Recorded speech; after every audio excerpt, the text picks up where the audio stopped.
नमस्कार। आज हम बात कर रहे हैं सूर्यकांत त्रिपाठी निराला जी की एक बहुत ही मार्मिक कहानी देवी पर। नमस्कार।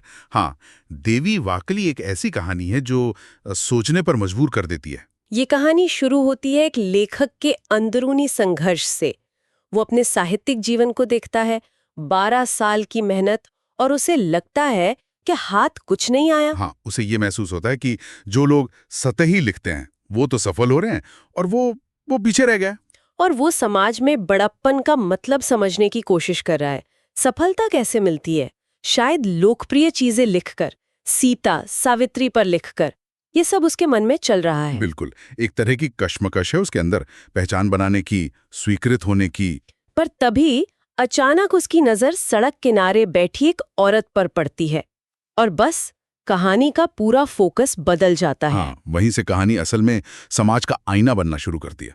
तो ये लेखक होटल के बरामदे में बैठा है, अपनी किस्मत, अपनी नाकामी पर सोच रहा है। वो बड़ा बनना चाहता है, किसी भी तरह।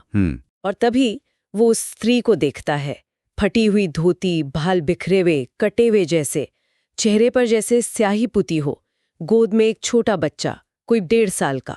उम्र 25 के आसपास बताई है, पर लेखक को लगता है जैसे जिंदगी ने उसे कहीं ज्यादा बूढ़ा कर दिया। हाँ, बिल्कुल। और वो बस आने जाने वालों को देखती रहती है।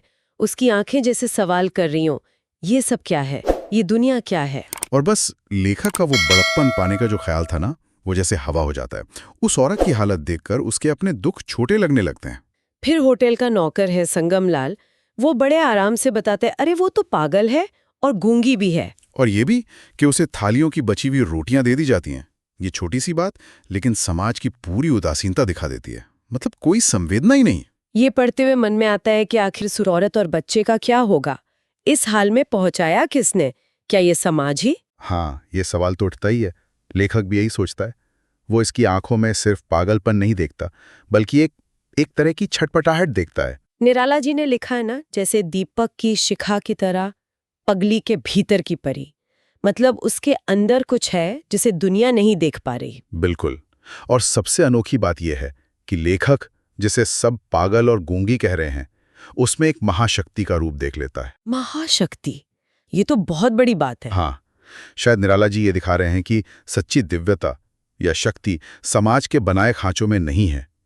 वो तो उस माँ और बच्चे के बीच के मूक संवाद में है, जो किसी भी शास्त्र या अभिनय से ज्यादा सच्चा और गहरा है। और ये सवाल भी कि क्या वो वाकई गूंगी है, या समाज उसकी भाषा समझ नहीं पा रहा? सही, शायद समाज ही बहरा है। कहानी में फिर कई ऐसी घटनाएं आती हैं जो समाज पर सीधी टिप्पणी है।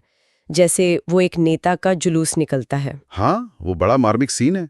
हजारों की भीड़, नारेबाजी, और उसी में उसका बच्चा कुचल जाता है। और वो औरत, वो बस गुस्से से, बेबसी से भीड़ को देखती रह जाती है, जबकि नेताजी हजारों की थैली लेकर आगे बढ़ जाते हैं।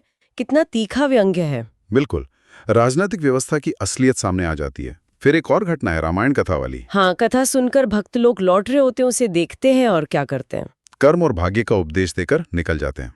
मतलब धर्म का दिखावा है, पर करुणा नहीं। मदद के लिए कोई हाथ आगे नहीं बढ़ता। और संगमलाल की वो बातें कि लोग क्या क्या कहते हैं उसके बारे में, पहले हिंदू थी, फिर मुसलमान हो गई, बच्चा मुसलमान से है, फिर पागल और गूंगी हो गई। हाँ, बिना किसी सबूत के बस बातें बना देना। किसी के चरित्र पर कीचड़ उछालना कितना आसान है समाज के लिए, ये भी दिखता है।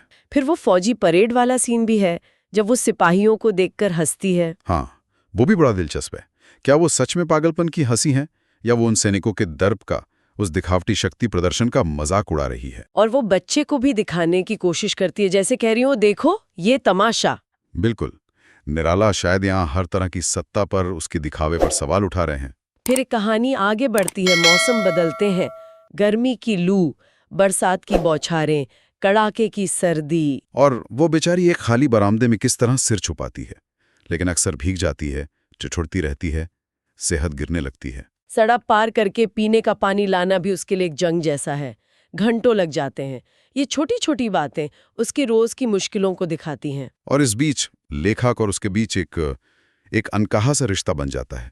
हाँ, जैसे जब कुछ लड़के उसे छेड़ते हैं तो वो मदद के लिए लेखक की तरफ देखती है, जैसे उसे अपना रक्षक समझती हो। और लेखक को ये भी पता चलता है कि रात में कुछ बदमाश आकर उसके भीख में मिले थोड़े बहुत पैसे भी छीन ले जाते हैं। मतलब जो सबसे कमजोर है उसी का शोषण सबसे ज्यादा होता है। फिर वो एक रात वाली घटना, जब बच्चा सोते सोते बरामदे से नीचे गिर जाता है। हाँ, और लेखक दौड़कर उसे उठाता है, बच्चे को गोद में लेता है और बच्चा उसकी गोद में ऐसे आराम से सो जाता है जैसे बरसों बाद सुकून मिला हो। वो पल बहुत भावुक कर देने वाला है।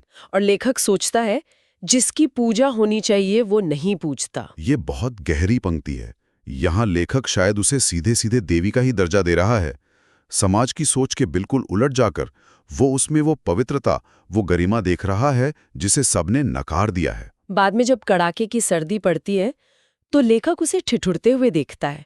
फिर एक दोस्त की मदद से उसे एक रजाई दिलवाता है। हाँ, इंसानियत की एक छोटी सी झलक, लेकिन कहानी का अंत वो बहुत दुखद है। हाँ, पता चलता है कि उसे डबल निमोनिया हो गया है।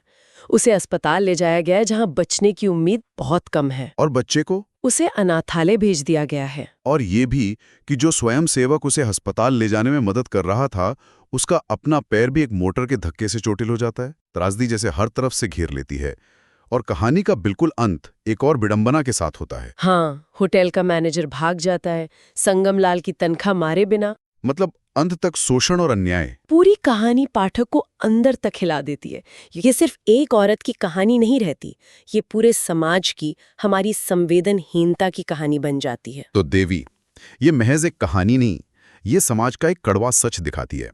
जिसे हम सभ्य समाज कहते हैं, वो असल में कितना संवेदनहीन हो सकता है। हम कितनी आसानी से किसी को पागल, गूंगा, बेकार मानकर किनारे कर देते हैं। और सोचने वाली बात यह है कि जिसे हमने पागल कहकर हाशिए पर धकेल दिया, क्या वही हमें जिंदगी की, समाज की सबसे नग्न, सबसे असली सच्चाई नहीं दिखा रही थी? बिल्कुल। तो सवाल ये उठता है कि असली पागलपन कहाँ है? उस स्त्री की हालत में या उस समाज में जो ये सब देखकर भी आंखें मूंदते रहता है, अपने ढकोसलों में जीता रहता है? निराला जी ने वाकई एक आईना रख दिया है हमारे सामने। चलिए आज की चर्चा को यहीं विराम देते हैं। हाँ, सोचने के लिए बहुत कुछ है इस कहानी में। आज की इस गहरी चर्चा में शामिल होने के लिए आपका बहुत बहुत धन्यवाद। धन्यवाद। और हमारे सुनने वालों को भी धन्यवाद। अगर आपको ये कहानी और हमारा ये विश्लेषण पसंद आया तो हमारे चैनल आज की कहानी को लाइक करें, शेयर करें और सब्सक्राइब जरूर करें। और हाँ, वो जो घंटी का बटन है, बेल आइकन, उसे भी दबा दें ताकि जब भी हमारी कोई नई कहानी आए तो आपको सबसे पहले पता चल जाए। अगली कहानी तक के लिए नमस्कार। नमस्कार।